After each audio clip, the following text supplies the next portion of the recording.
traffic itself doesn't necessarily do anything for you. What they do when they're there, that is the thing that you're going to be able to use to scale your business.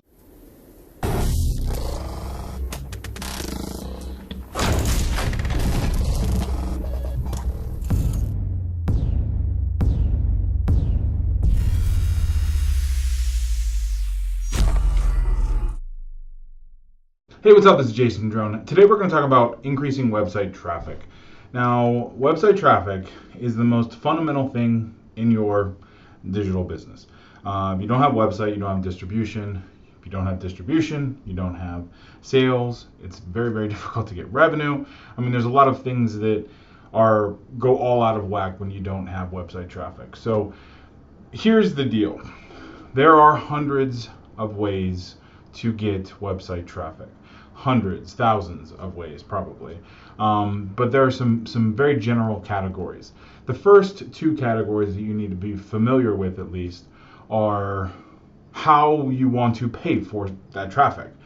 So if you want free traffic, if you don't have an ad budget, if you need a way to generate traffic for free, then it's a longer road. So because no traffic is really free. Even your free traffic, you're investing time to get that free traffic.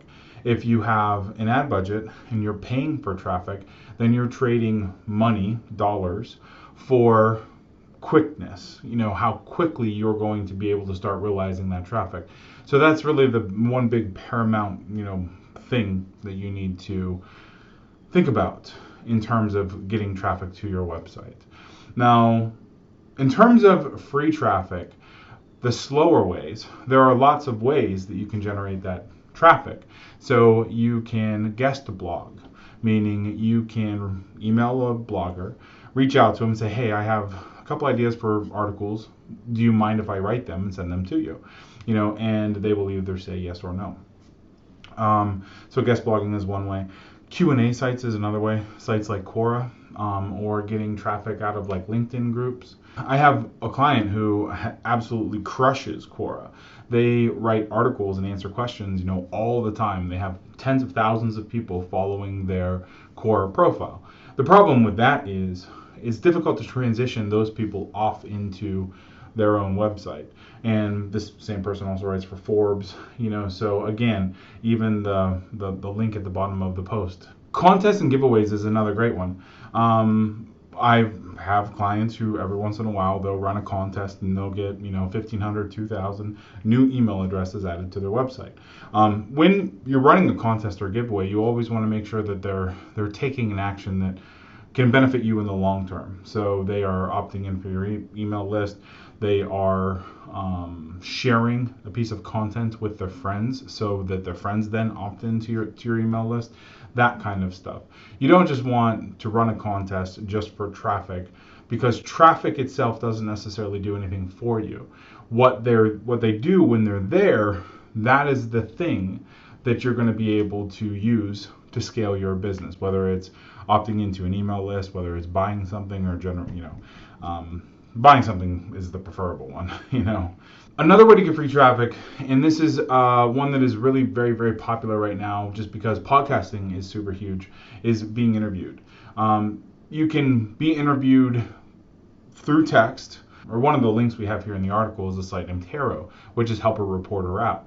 They will text you, or they will send you messages and ask your advice on things, and then you become a subject matter expert. You get to appear in publications, and then from there, you're able to leverage that into traffic back to your website. Some of the other things, content marketing is huge. Content marketing with a bend towards SEO or search engine optimization is huge. Every article that you write should have a purpose. That purpose should be to get ranked for keyword phrases that make up the content, the traffic that you want, people coming to your website for. Traffic itself doesn't necessarily do anything for you. What they do when they're there, that is the thing that you're going to be able to use to scale your business. So there is on the website here, we have tons and tons of content marketing tips, but just some very general guidelines is a blog post that has 2,000 words, has the keyword phrase of at least like a 0.5%, density. We used to do some crazy stuff with SEO, and we would have a keyword density of 4%, 5%, 6%. That was all a long time ago, and none of that stuff actually works anymore. But it did really, really well way back then.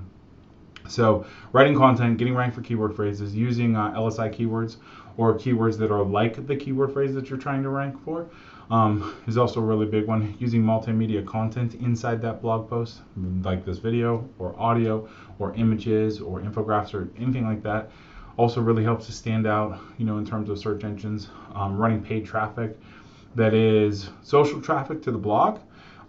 Again, helps you stand out because Google likes to see humans voting on content, and it's not necessarily just algorithm based. So it's one of the reasons why when you click something that is dominating the front page of Google, you will often find that there is a lot of Facebook likes, a lot of LinkedIn shares, or whatever. So all good free SEO traffic stuff. Now, our favorite, just because we like to do things quick and we like to take action, is paid traffic. So getting traffic to your website that is paid traffic it's a different scenario.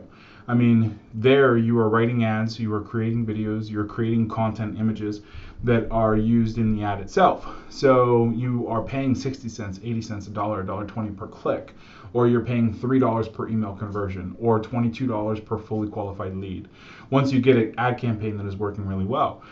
But getting started with those campaigns is sometimes a little bit, it's a challenge. You need to go through, you need to set up multiple variations of the ad being on Facebook or Google or LinkedIn or YouTube or Outbrain, one of the native ad networks. Setting up a couple of variations of the ad, and then moving through and really split testing and deactivating the ads that aren't working, running more traffic, more budget to the ones that are, and then ultimately like optimizing down the process. So you originally started optimizing for a lead, and now after you get that dialed in, you're optimizing for the sale. Then after you get that dialed in, you're optimizing for the upsell. So that really, in a nutshell, from a paid traffic standpoint, is where you want to be. Starting there is, we've been running paid traffic for 8 years, and we've been doing this for 13 years. So we have seen everything when it comes to getting website traffic fast. Now, if you have a website and you want website traffic, free traffic or paid traffic, then just go to consultingsession.com, fill out the short little form, and book a call with us. And we will be happy to go through, figure out what is the best way for you to get traffic, whether it's SEO and content, or whether it is paid traffic, Google, Facebook, whatever. The biggest thing with getting traffic, though, is you really need something to sell, something for sale. You need to be selling something to generate revenue to pay for either the traffic, in terms of ads or in terms of time.